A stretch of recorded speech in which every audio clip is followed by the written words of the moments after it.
Hello and welcome to another episode of Too Good Talks. Now I'm joined by another extraordinary human being and I can't wait to introduce them.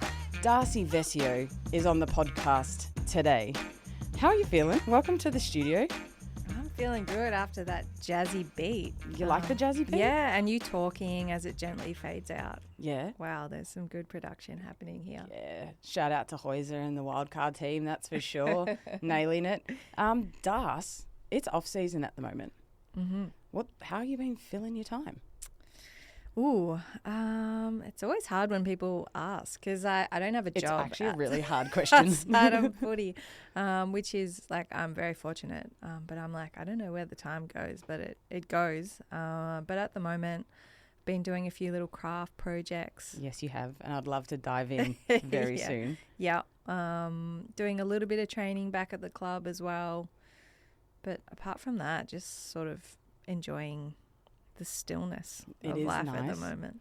Because we go into it, May hits and it just like you go into this bubble and you blink and then it's November. Yeah. And you're like, how did those 6 months disappear like that? Yes. It's crazy. Yeah. So to enjoy the stillness at the moment, I'd love to chat about your exhibit that you had, Sack of Air. Yes. You've always been very creative. Where did this idea come from? I know you're connecting footy with the silliness of footy, connecting that in with art really. Yep. But have you always been a creative? Yeah, well, I think so. I think from when I was growing up, like I was always either like crafting, making things, or I was outside playing sport. And I've always felt like life is good when both of those things are happening for me. And I think, I don't know, in a lot of ways they're sort of a similar thing. Like I feel like for me, when I feel best at footy is when I'm able to express creativity on the field through skills and that sort of thing. And then, being able to complement that with actually being creative in whatever medium possible, that just makes me happy. And plus, I really enjoy art because there's no one actively trying to stop you from being creative, whereas in football, there's opponents. There's people stopping you. There's 16 other opponents, a ball that bounces in different directions, and then teammates, and you're sometimes, where are you going? Yeah. So exactly. So I find a lot of freedom through art, and I guess from when I finished high school, I guess I was doing more graphic design. Were you working for companies doing graphic design? Well, I was actually working for Carlton before. Oh, really? Before I played there. It was a bit of an all-encompassing job. Like when I went for the role there, I was sort of just bouncing around doing different graphic roles. And Lauren Arnell, the Port Adelaide coach at the moment, she was working with Carlton trying to get their pitch together for a women's team. It was like 2016. And they had a graphic design role pop up. And she was like, you should come in and go for it. And I was like, all right, let's do it. And then I remember she was like, bring your portfolio in. I was like, I don't have a portfolio. So I remember just rocking up with my laptop and just opening it up and like scrolling through stuff. But when I entered the room, there was like the head of brand and marketing, like Loz was there, but then there was like the head of football, the head of communications, and like the CEO. So as soon as I got in there, I was like, what an intimidating room. Okay. I was like, this is a little bit different to what I thought it would be. But they still wanted to see that I was competent with design, but I think they knew that I could play football and they had other plans as well. Yes. So they were like, if we can not create a role, but get you into this role, then maybe football can happen as well. Yeah. Very forward thinking. Some would say by Carlton. Well played. But for a long time, I didn't when we got the license, I was really excited and I was like, gosh, I hope I get to play here. But I just didn't know. And I didn't want to seem desperate. You know, people around the office would be like, oh, do you think you'll get to play here? And I was like, maybe. Like, I don't know. Like, we'll see. Were you one of the first signings? Yeah. I ended up being a marquee signing with Bree Davey at the club. but I didn't see myself in that bracket. So I sort of thought maybe a priority, or I don't know. I love your humility. But Yeah, I of didn't. course But I didn't. I was like, there's no way. Like, me now thinking back, I'm like, of course you were going to be in that position. Like, through your form back in the day when it was WVFL, not VFLW. Yeah, VWFL. They flipped the W around. Yeah. Like, you were playing for Darebin and excelling there. That was a formidable team, though. Yeah. Oh, definitely. And I think because I felt like I was a baby in that team, and I was supported by so many people, and there were so many teammates who I just looked up to and thought, like, they are great footballers, and I'm just like a baby. Who are some of those? Well, name drop. Yeah, name drop. Yeah. Like Daisy Pearce, Astra O'Connor, Melissa Hickey, Katie Brennan, some players who didn't play AFL because they were sort of in that older bracket, but like Sarah Hammond, Kirsten Douglas, like Julia Kiera, the current AFLPA head of women's footy, like people like that. I was like, these are real footy players. Absolute pioneers that, as you said, obviously you've got the bracket of Daisy and Mel Hickey and Katie Brennan who got to play AFLW and have been superstars in their own right at the level. But those ones that you also, like even my coach, Natalie Wood, was at Darabin for a bit. Woody is a big one too. All these amazing footballers that just missed out. And it's like, I personally, part of like a reason why I play is for those people that didn't get the chance to play. Oh, absolutely. Like, I think it's a privilege to, like, I'm sure you would feel it, like having Woody at the club. Yeah. And knowing that she was part of building what we have now. And that, like, a lot of the time I feel like just lucky, like that I'm in the right place, right time to be able to have the opportunity to play. And obviously, like, I really cherish that I got to play before AFLW was on the horizon as well. What were some of the biggest rivals? I've heard, I never played, I didn't play at that time. I came in a different way, but what were I've heard about the rivalries in the VWFL. Yes. Can you tell those at home a little bit more about that? Yeah. So definitely for Darebin, the biggest rivalry during my time was Diamond Creek. Ooh, Dimo. Yeah. You had the Kirsty Lambs in Dimo. The Kirsty Lamb, the Shay Audleys, Millie Barton, Steph Chiocci, like that group, we hated them. Yeah. Why? Were they just ruthless? The way they went about it, I think they played a very chaotic brand of football, which was really hard. If you name those players, it's like it's the heart of who they are. Yeah, chaos. And it was really hard to play against because it was quite unpredictable. But I guess the way they played, like you could tell they really cared about each other and wanted to succeed together. And I guess when you play against teams like that, like it's just hard and you respect them and respect what they do. But yeah, that's part of why you hate them because I guess you can feel similarities in how you feel about your teammates. And you know they're going to come in and like challenge, like it's going to be a tough game of football. Yes. And you're like, oh, I'm a bit nervy about that. Yeah, exactly. Like you just know it's going to be hard. And there was a lot of yap about too. Not that like I wasn't really around that and I don't really You're engage. not a yapper? I'm not a yapper. Are you a yapper? No, I don't think I'm quick enough on the field. Like I'm too focused on the football that I can't come up with a good yap. Yes. Do you know what I mean? I'm too like, oh, what's our assist like? What's going on? Yeah. Where do I need a position? And if someone says, I'm like, okay, yep, cool. Yeah, Let's keep moving. Unless you like unfairly hit a player. Yeah. Like I think it's like maybe an unsportsmanlike bump off ball. I'm kind of like, okay, and then I'll like be like, what are you doing? Yeah. But no, I can't. I'm not quick enough to yap. Yeah. Well, it sounds like you're focused on the right bigger things. and better things. Let the football do the talking. Exactly. And I feel like if your oppo is talking to you, then they're trying to find a gain there. So I've just never engaged. Like they can be fully talking, asking questions, and I will just not even give them anything. I like just say something random.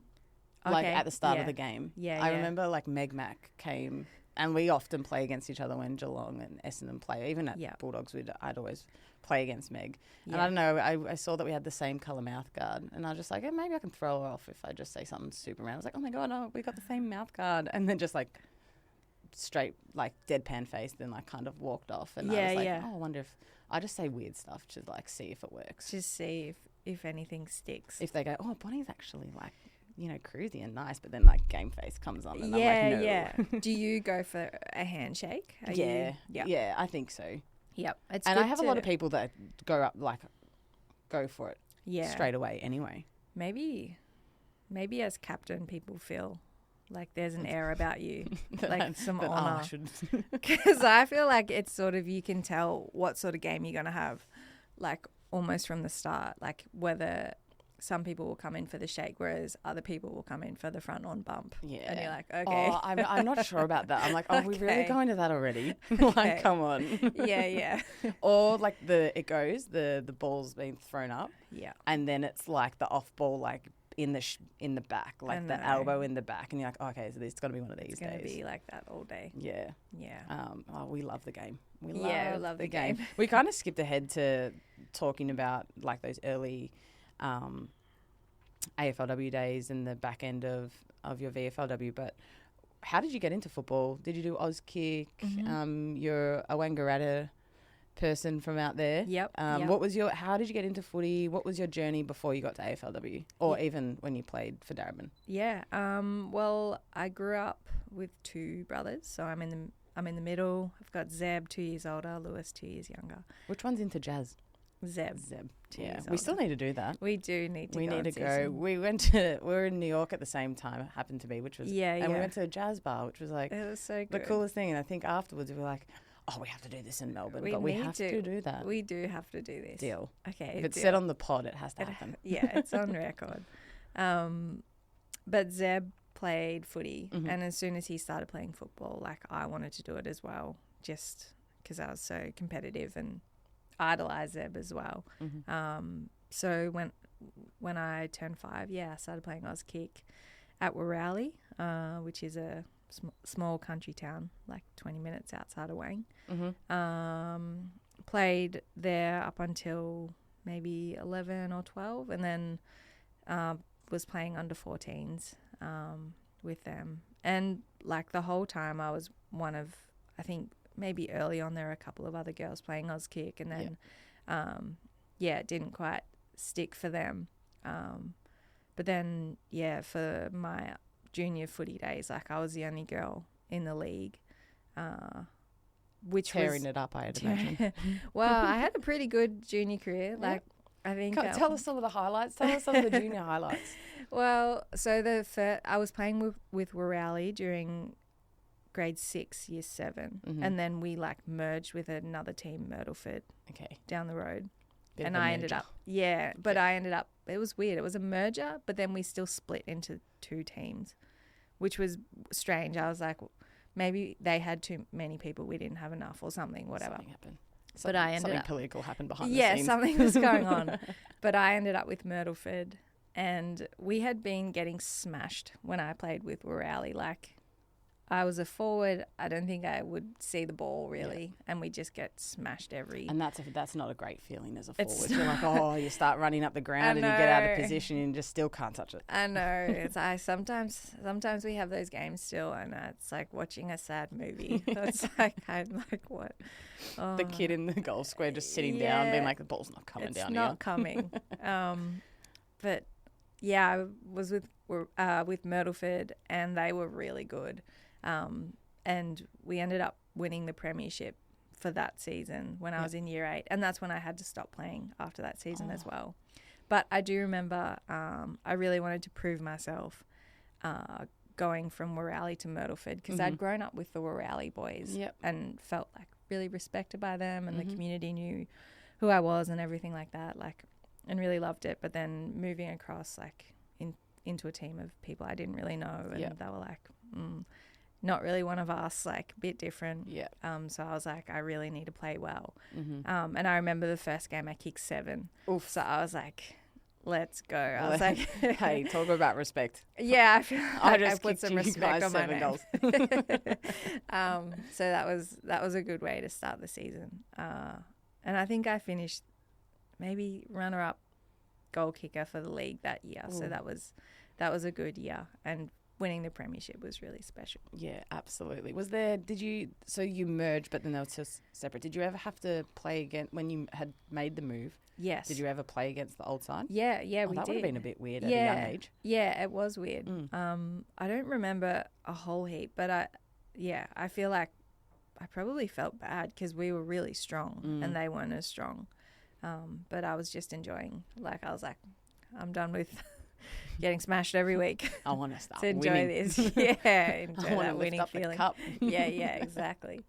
And then you didn't start playing till you were 18 after that? Yeah, yep. So finished playing footy at 14, and I thought that was really normal. There were a couple of girls 1 year and 2 years older than me, and I'd seen them do the exact same thing where they had to stop.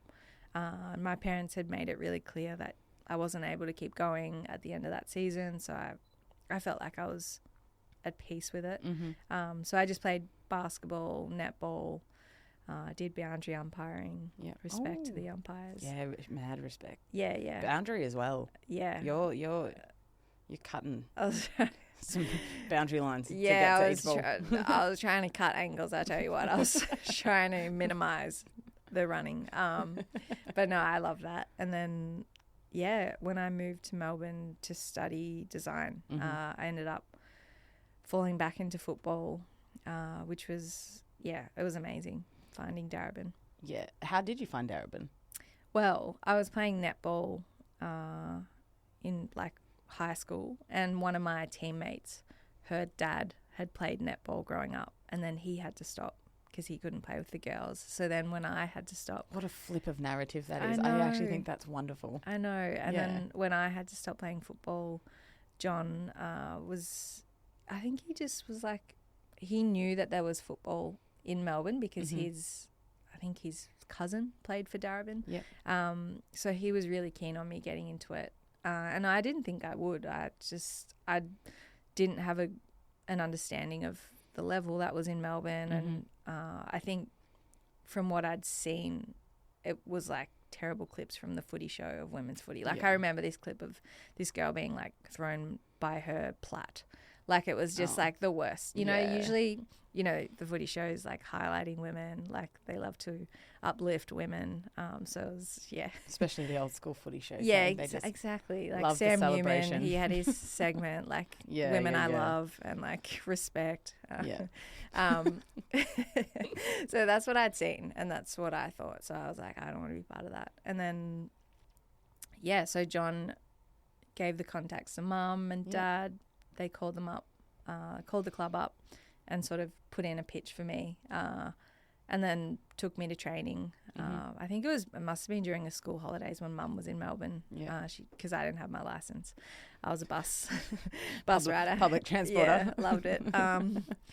And I remember getting to Darebin and just being like blown away by what the club was about, just seeing all these other women like kicking and marking and like being so skillful and feeling like I just remember it felt like another planet and it was just like my world was opening up because I just thought that I was the only person who had those skills, who was not a boy sort of thing. I feel you on like that level because I was the same growing up. I was like, my dream was, it felt like I had to be the first girl to play with the boys. Yeah. And I think I was chatting with Tay Harris about this as well. Yeah. But it's so crazy that we didn't think that we could just have our own competition. Yeah. Like we needed to play with the boys. Yeah. But like so many young people had that same vision. Absolutely. And you grow up because you have only been you're the only girl playing or whatever.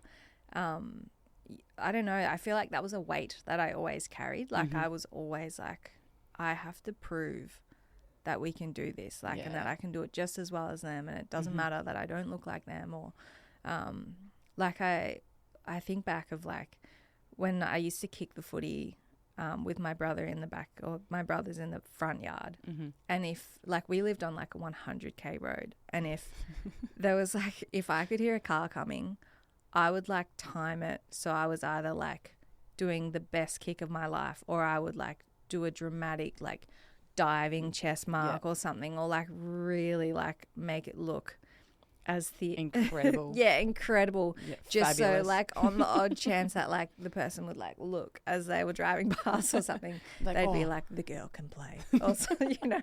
What a nod that was. Yeah. Oh, the girl gets it. Seriously. And you're like, yes, I do. Yeah. Or like halftime at local footy, I was like, game on. Like, let's go for a kick, Dad. And just like kick like in front of the rooms and just like try to put on a clinic. I weirdly, that still hasn't left me. Yeah. That feeling. Yeah. Because when I've gone down and whether it's to local to support a family friend or something, and then you're like, the little cousin wants to have a kick with you, and then you're kicking and you're like, make sure it looks good, because I still want to make sure the people that are standing around this local footy can see that a girl can kick it right. Exactly. Yeah, like I still hold true. that weirdly. Yeah, you have it. Yeah. Even though we play, like we play at the highest level we can. Yeah. We're professional athletes now. I feel like that is a big thing that a lot of us have held on to. Yeah. Particularly those that have similar stories to ours, where we had to stop. We didn't see it at the top level. So it's like, is this actually a feasible career for us? Yeah. No, it's probably not. Coming to peace with that. Mm-hmm. And then now it's what's so fantastic. The pathways have gotten so strong. Like the young girls that we're drafting now are footballers. Yeah. Yeah. Yeah. And they know nothing different. Yeah. And it's amazing to think that when they were 10 or even 9 maybe now, they were watching AFLW and being like, let's do it. This is actually a really fun story. So I actually this has been something I've wanted to chat about, and I hope my teammate doesn't mind. Anyways, we just drafted Grace Baloney, pick number 8 in the last draft. Anyways, we were just like hanging out as a team, and she started rolling through like her Instagram DMs, and she actually DM'd you. Mm-hmm. Mm-hmm. And geez, the back and forth, there was more forth than there was back from you, which is fair enough. I think she was sending a lot. I think she was sending pics as well. Yeah, she was like, I'm like the 6th best in my team, like that kind of vibe. So I actually really want her to come on and we have a chat about that. But isn't that so great that like we've just drafted someone that you were their idol? Yeah. It's really special. And it's something I forget as well, like when the new kids come in and they know who everyone is.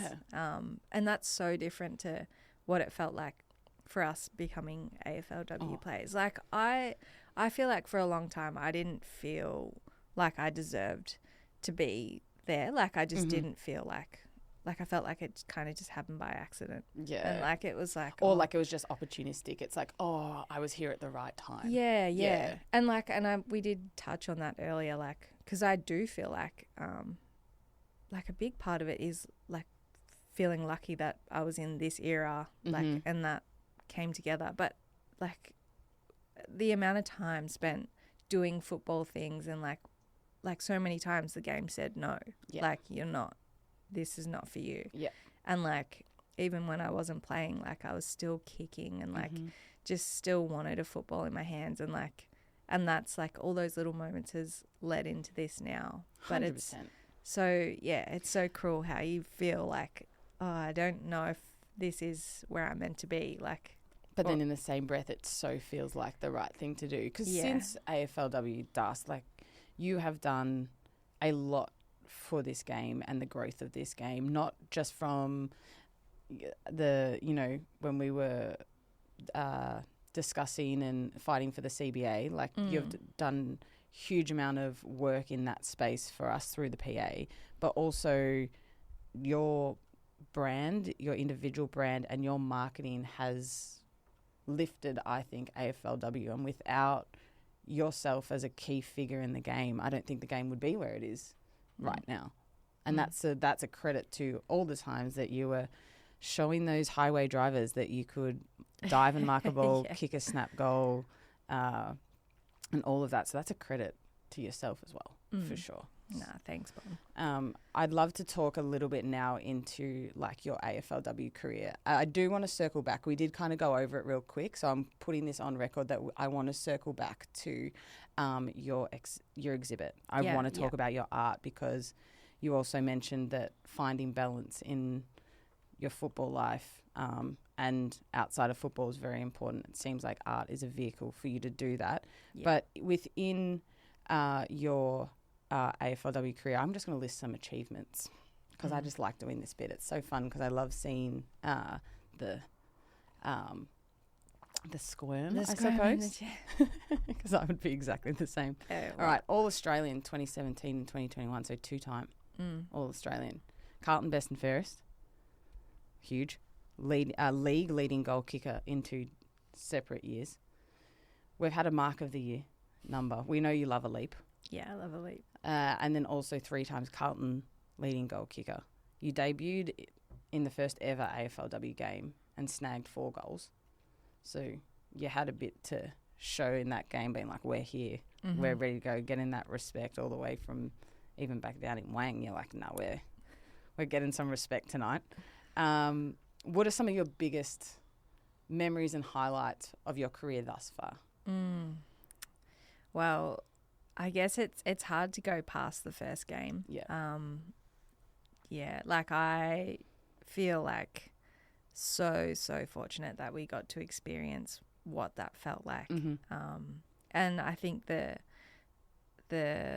understanding and I guess the pride has grown as the years have gone past. Like I felt like maybe for some time there, it felt like, because that's what everyone would talk about. Like I felt like I need to do more with my career than just be part of that first game. Yeah. And I think because I played a really good game, like for a long time, like that was my best game. So I was like, far out, like I need to back this I up. need to do something else. Like exactly. But no, I feel so fortunate that I got to experience that. And even now, like talking to people, like there are people who will bring up that they were there on that night and like they shared their experience, and it feels like such a special thing to have been able to share it with so many other people, and they all had different experience of it.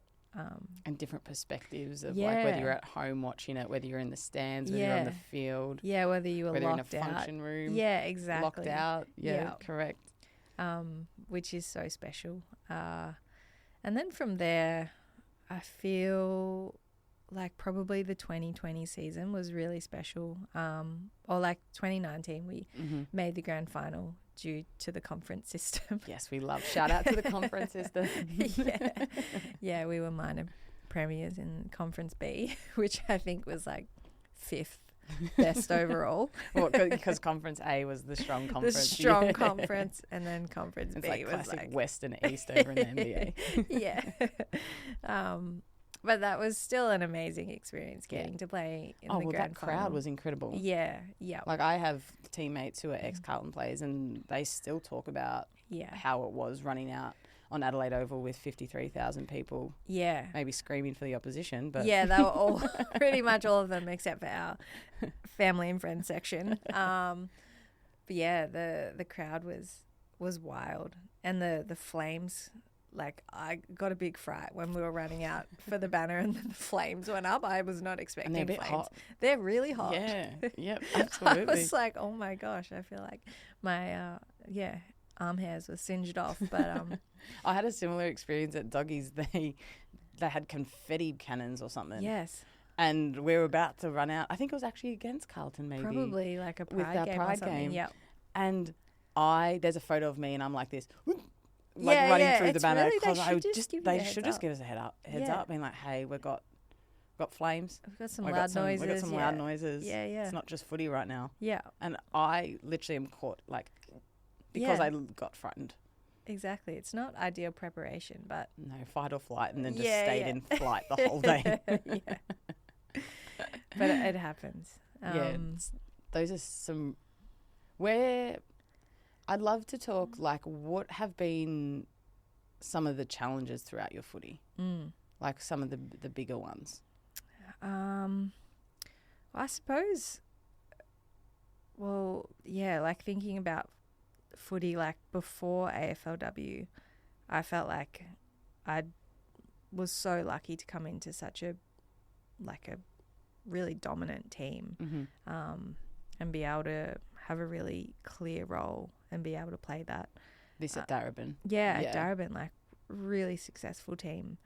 And then sort of coming into AFLW, like I was 22 or 23, I think 23. And I still felt like a baby. Like I still felt like I didn't really know the game that well. And then becoming a marquee, like I felt like you're like a leader in the team now and people look to you. And like it just felt like a really big shift. And I was like, obviously eyes on you, like everything like that, like just coping with that pressure could be difficult. Like, and I felt like I was pretty young and like immature and just didn't really know what I was doing. But also the professionalism wasn't like understood yet either, because everyone was kind of learning what does the AFLW professionalism look like. Yeah. But then players who were marquees or were in that first year were expected, even the second, third years, were expected to know what that looked like, but it was new to everybody. Yeah, yeah, and you're just making it up. Yeah. And like watching YouTube videos back before TikTok. Yeah. What is it to be professional? Yeah, what is an athlete? And it took a long time to feel like I was an athlete and be like, no, that's something. Like I used to just be like, I'm a footballer, like, but I didn't feel like I could call myself an athlete. Yeah. Whereas now, like, that's changed because of the professionalism and, I guess a change in contracts and everything like that. Like, it feels like something you can say you're proud of.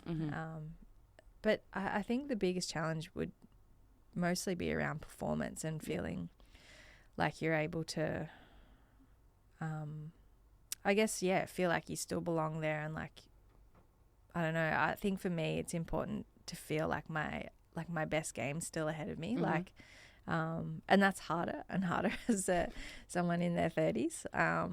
But I feel like the challenge, like obviously the 2018 season, like we finished on the bottom of the ladder and that was really hard. Like coach got sacked. Another really hard moment was and it wasn't to do with footy, but it was the same-sex marriage plebiscite where like I'd publicly stood for the Yes campaign with the AFL, but my club wasn't willing to make a stand, and I found that really difficult. Oh, yeah. I didn't know that. Yeah, like that is really difficult. Some clubs like were a clear yes and were like proud to say that they supported a yes vote, whereas other clubs weren't. They were more talking to people about making their own decision and stuff like that. And Which I find really interesting because like we played Bulldogs and Carlton did start the Pride in AFLW. Started the Pride game and now it's turned into a round. Yeah, I didn't know that. That would have been really difficult. Something that you're strong in and is a part of your DNA and value. Like values. That's really hard. I found that difficult, and I think it was hard because I think the longer you're in footy you understand that like people have values, but like companies might not necessarily. Like they're sort of, they are playing a whole different game as well. So I think that was a hard lesson to learn and to understand that like I can sort of detach different parts of like how I feel about different things and not take it so personally as well. Like feel like so deeply upset by something and be like, how can I move forward? How can I move forward? Like this is not okay. So they're probably some of the challenges, I'd say. How, going on the performance one, how have you got any tips or tricks? How have you been able to deal with the pressure as well as then not like finding little areas to improve in order for you to play that next best game?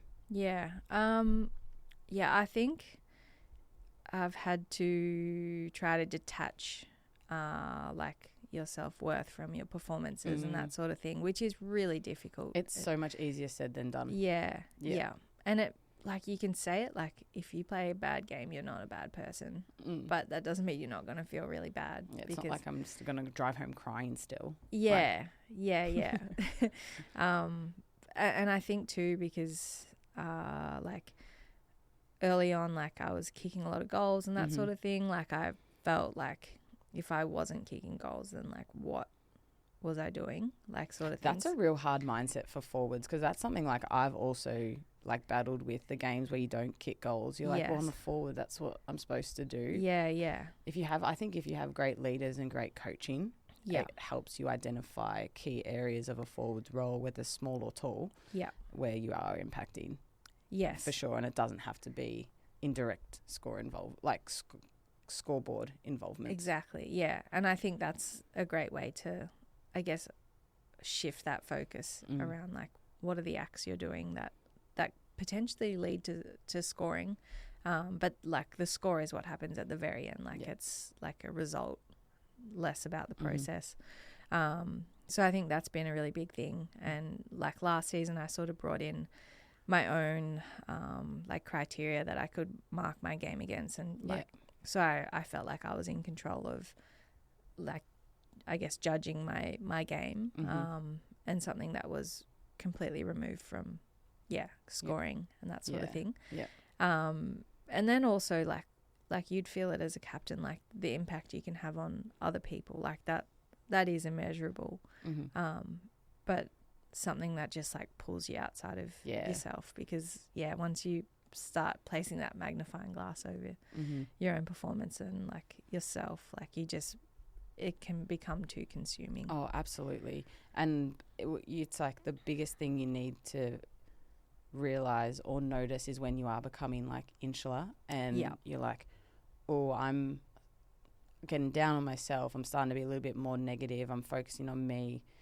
And the moment you can figure that out and notice that, in order to trigger something to get you to stop you from doing that, I think particularly in play or, like, in game, like, I think that's the biggest growth in people. And the biggest growth I've found in myself is when I notice it, that I could go down that path of getting, like, berating myself. I'm like, no, hold up.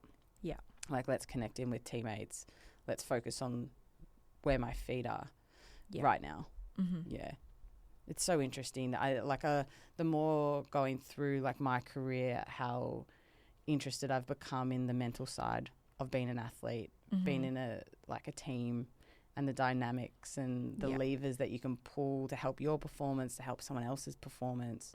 Because I think footy is one of the most ultimate team games.